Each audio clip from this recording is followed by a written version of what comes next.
Para falar um pouco mais sobre vida após a morte, nós convidamos o médium e conferencista espírita Raul Teixeira. Raul, morremos e a partir daí? Estamos num longo e profundo sono ou há alguma vida após essa morte? Não, Cláudia, a morte, ao contrário do que muita gente pensa, é a continuidade da vida. Aliás, é a própria essência da vida. Se não houver morte, a gente não tem noção de vida. A morte e vida são questões de contrastes. Do mesmo modo que nós falamos em noite e dia, em alto e baixo, em claro e escuro, nós falamos em morte e vida. Mas, em verdade, o que existe é vida no corpo físico e fora do corpo físico. Então, aquelas criaturas que estamos vivendo hoje no corpo físico, daqui a pouco mais estaremos vivendo fora desse corpo físico. Paulo de Tarso já dizia que vivemos na Terra em corpos corruptíveis e no céu viveremos em corpos incorruptíveis, referindo-se a esse corpo espiritual que nós, os espíritas, chamamos de perispírito e que Paulo chamava de corpo espiritual ou corpo incorruptível. Vamos continuar a manter os contatos com os nossos seres queridos, vamos continuar com as dificuldades com aqueles com quem não tenhamos tanta afinidade, vamos continuar com a necessidade de crescer, de evoluir, porque Jesus Cristo nos disse que era necessário ser perfeito como o Pai Celestial é perfeito. Como isso não pode acontecer de repente numa única vida, até porque nem todos nós vivemos muito tempo numa única vida, pessoas que nascem e morrem, outras vivem algumas horas, alguns dias, poucos anos, e mesmo que vivêssemos 100 anos, 150 anos, o que é que a gente aprende para sermos como Deus ou nos aproximar de Deus nesse período? Obviamente que é importantíssimo que tenhamos essa visão de que depois da morte as coisas não se acabam, porque a morte é apenas o final do corpo físico. Nós saímos dos corpos, mas não saímos da vida. E por causa disso, depois da morte, só há vida. Bom, se aqui na Terra estamos aqui para melhorar, para evoluir, e no mundo espiritual, evoluímos também lá? Evoluímos primordialmente no mundo espiritual, porque é o mundo normal primitivo, é o mundo das realidades. Tudo que se passa no mundo Terra, nos planetas materiais, são as irrealidades. É como se nós estivéssemos trabalhando num laboratório para aprendermos aquilo que vamos fazer de fato na nossa vida. Estamos realizando na Terra a experimentação da teoria aprendida. Então, se a gente aprende que a lei divina é a lei do amor, a gente vem para a Terra para aprender a viver a lei do amor, por exemplo. E essa lei do amor se espraia sob diversas angulações. Você vai viver a lei do amor no trato com a sua família, na educação dos seus filhos, no respeito ao seu esposo ou esposa ou sua mulher. Você vai viver a lei do amor na relação com seus empregados, com seus funcionários, com seus patrões, com seus colegas de trabalho. Você vai viver a lei do amor na sua realização social, no clube, onde você esteja. Porque a lei do amor é uma coisa amplíssima. Quando um governante vai viver a lei do amor? Quando ele coloque-se a serviço do bem coletivo que ele jurou no ato da posse. Então, quando você dá escola, você dá saúde, você dá condições de vida às pessoas, quando você realiza a possibilidade do emprego, da libertação social do indivíduo, da libertação socioeconômica, a despeito da sua própria vida, você está amando. Então, a lei divina, chamada lei do amor, ela contempla um leque muito amplo de possibilidades. Então, no mundo dos espíritos, nós continuamos a desenvolver essa busca de Deus em nós, esse amor que precisamos desenvolver, e nos planetas materiais, nos mundos materiais, nós vamos exercitar isso. Por isso é que é difícil. Esse é um mundo de provas. Qual é o aluno que acha prova fácil? Só o estado emocional com que você vai fazer a prova, ela já está difícil. Por mais que você tenha estudado tudo, sabido tudo, mas é uma prova. Só o nome. Só o nome. Já não é? E quando se fala de expiação, que é a condição da Terra, então a provação significa aquele estágio em que você está necessitando fazer aprendizados novos. Você tem que aprender novas coisas, fixar aprendizados. E a expiação é aquele estágio em que você resgata dívidas morais, acerta-se com a lei da consciência, paga débitos contraídos com as leis da vida. Então, a expiação é que nos leva a sofrer, a resgatar, a enfrentar essas lutas morais, mas a provação é que faz com que a gente, ao aprender determinada coisa, seja testado nesse aprendizado feito. As religiões estão aí na Terra com essa finalidade, deveriam estar com essa finalidade, de nos fazer entender a importância de viver no mundo a lei do amor, a lei de justiça, a lei de caridade, a lei de sociedade. O difícil, Cláudia, não é morrer, não é ir para o mundo espiritual. O difícil é estar aqui. Como para qualquer aluno, o difícil não é estar na sua casa, com seu pai, sua mãe, seus irmãos, onde ele põe os pés para cima, fica à vontade. O difícil é viver no meio dos outros, obedecendo regras, sabendo que ele não pode fazer tudo que ele quer, mas tem que fazer tudo que ele deve. As pessoas à sua volta cobram seu respeito, cobram seu enquadramento. Então essa é a vida no mundo. Nós estamos numa escola. Estamos exatamente aprendendo a crescer para Deus, a nos libertar como seres espirituais desencarnados ou como seres espirituais encarnados. Raul, depois que morremos, encontramos ou reencontramos os nossos amigos, os nossos parentes, as pessoas queridas de imediato e também nossos inimigos ou pouco amigos? Indubitavelmente. Imediato? De imediato, não, mas a gente vai encontrando. É como você chegar de uma grande viagem. Você, a princípio, encontra aqueles que estão lhe esperando no aeroporto, no porto, na estação, mas depois, com o dia a dia, você encontra aquele na rua, você encontra aquele ali, alguém lhe chama por telefone, não é? Você vai à feira, vai ao mercado, vai aqui, vai encontrando as pessoas. Quando nós chegamos no mundo espiritual, ocorre a mesmíssima coisa. Há aqueles que vão nos esperar no pórtico da vida espiritual. Aqueles que sabiam que nós iríamos desencarnar e que foram fazer a comissão de frente, a comissão de recepção para nos receber. E aí nós somos levados para esse estado de repouso, que a gente precisa muitas vezes, a gente sai do corpo lúcidos, ativos, e depois é que relaxa. Muitas vezes a gente sai do corpo e não tem a noção de que desencarnou. Mas quando nos deparamos com aquela turma toda na estação nos esperando, e a gente sabe que já eram parentes mortos, a ficha vai caindo, como a gente diz popularmente.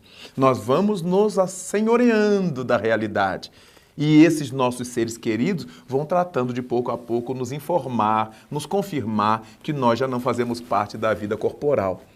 Mas há situações em que nós desencarnamos completamente anestesiados. Entramos no mundo espiritual completamente sem memória de nada, como se estivéssemos num estado de coma. E só despertamos depois de muito tempo. E aí nos deparamos com seres queridos à nossa volta ou com seres pouco amados à nossa volta. Alguns que nos bendizem, alguns que nos fazem cobranças. Alguns que nos recebem bem e outros que nos hostilizam.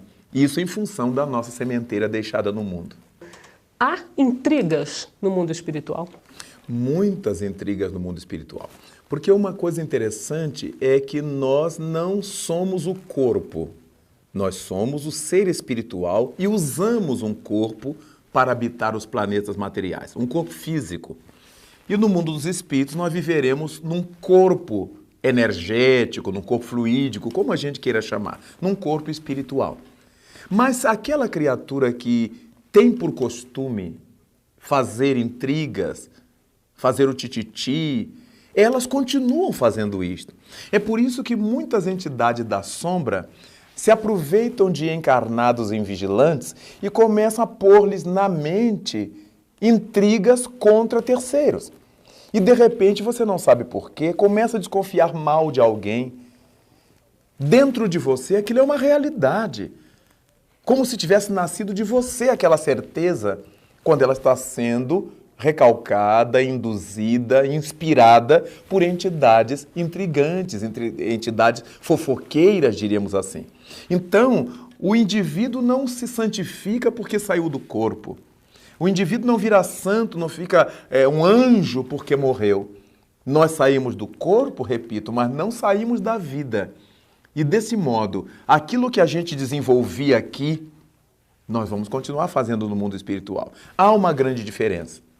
É que aqui, a massa das pessoas gosta desse tititi, alimenta esse tititi. E quando chegamos na pátria espiritual, nós vamos ficando tão isolados no nosso tititi que vamos nos sentindo infelizes. Porque as entidades benfeitoras, nossos anjos guardiães, não nos dão guarida nesses estágios. Então nós vamos ficando nas mãos de quem nos sevicia, de quem nos explora. E essa exploração nos causa sofrimentos. E vamos aprendendo a deixar de falar mal, de pensar mal, de querer o mal, pela própria experiência de autossofrimento. De maneira que a grande diferença é que o mundo em que nós vivemos, o mundo terra, ainda é um mundo onde o mal sobrepuja. Então, se alguém falar mal de você comigo, é bem capaz que eu goste, porque eu fiquei superior a você, eu descobri uma fragilidade sua, eu passo, de certa maneira, a controlar a sua vida. Mas quando eu vou evoluindo, eu me dou conta de que não me interessa saber seu lado negativo. E se algum dia eu souber, é para lhe ajudar e não para tirar proveito disto, para explorar a imagem negativa sobre você. Raul, no caso dessas mortes coletivas, um acidente aéreo, uma catástrofe ambiental, o que acontece logo após esses acidentes? Essas pessoas, esses espíritos todos, chegam também coletivamente no mundo espiritual? Chegam todos juntos? Enfim, eles se encontram de imediato? Como é que isso funciona? É muito interessante, Cláudia, porque nós diremos que eles chegam todos juntos ao mundo espiritual. Porque o mundo espiritual não é um lugar para onde a gente vai tomando uma condução, etc. Como a gente aqui, será que vamos chegar todos juntos ao Rio de Janeiro, a São Paulo, saindo de Brasília? Não, depende se eu for de ônibus, depende se eu for de avião, depende se eu for de carro ou a pé. Mas quando se trata de desencarnação, no momento em que eu saio do corpo físico, eu já estou no mundo espiritual. O que vai pesar aí é o nível de minha espiritualidade. É a minha condição espiritual. Essa é que vai dizer se eu vou travar contato imediato com os meus benfeitores, com meus amigos, com meus familiares ou com os meus adversários, meus inimigos, as pessoas às quais eu fiz mal. Seria uma espécie de meio de transporte? Exatamente. Conforme o seu grau de evolução espiritual. Meu grau de evolução. Chega-se mais rápido. Ou tem-se esse contato mais rápido ou não? Ou não. Ou eu posso me sentir feliz com aquela saída do corpo, livre de uma tormenta que a vida me causava, ou mais atormentado ainda, por uma razão muito curiosa. Quando nós estamos reencarnados, quando estamos no corpo, todos os problemas que a gente vive, o corpo, de certa maneira, é um quebra-luz. Se eu estiver com muita dor de cabeça, eu tomo um comprimido, vou dormir e pronto, e passa. Mas no estado espiritual, quando eu já não tenho um corpo físico, eu sofro tudo intensamente, sem possibilidade de abafar. Sem esse quebra-luz que o corpo representa. Sem esse abajur que o corpo representa. Então, eu chego ao mundo espiritual, quer dizer, eu entro nessa outra dimensão sentindo o frio moral que eu criei para mim ou a calidez, a tepidez que eu criei para mim. Nesse caso, então, Raul, especificamente esse caso que você citou, a morte não é uma libertação? Obrigatoriamente não. A morte é uma libertação para quem viveu se libertando. A morte é uma escravização para quem viveu se escravizando. Quem é que vive se libertando? Quem é que vive se escravizando? Vive se escravizando a pessoa que põe todas as suas fichas nas coisas que vão ficar aqui. O meu valor maior é meu carro, é minha casa, é minha mulher, é meu marido, é meu filho, é meu isso, é meu aquilo. Obviamente, na hora que eu tenho que deixar para trás tudo isto, eu estou escravizado. Eu estou numa tormenta sem tamanho.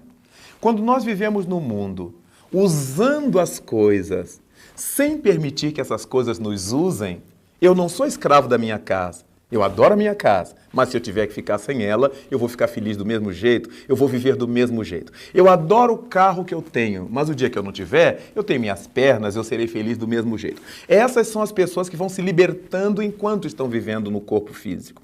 E quanto à nossa família, eu não tenho que pôr na minha cabeça que meu filho é meu patrimônio, que minha mulher é minha mulher, que meu marido é meu marido. Nós estamos marido e mulher, nós estamos pais e filhos, nós estamos irmãos biológicos, mas em verdade nós somos membros dessa grande família universal. Então, embora amando a esposa, ao filho, ao marido, ao parente, ao amigo, nós tenhamos sempre essa certeza de que um dia nós vamos ter que atravessar essa grande ponte levadiça do mundo espiritual, em que cada um vai se ligar à sua sintonia espiritual. Não é o parentesco consanguíneo da Terra, é a nossa vinculação psíquica. Se eu, filho de uma mãe santa, for uma alma atormentada, eu vou ter que me vincular a almas atormentadas. É a lei de justiça que a divindade criou. De modo que a gente vai vivendo no mundo sabendo que ninguém é de ninguém, como diz a música popular. E a partir disto aí, nós aprendemos a amar as pessoas sem desejar possuir as pessoas, sem desejar ser donos das pessoas. E isso nos liberta fundamentalmente. Raul, muito obrigada por mais essa entrevista.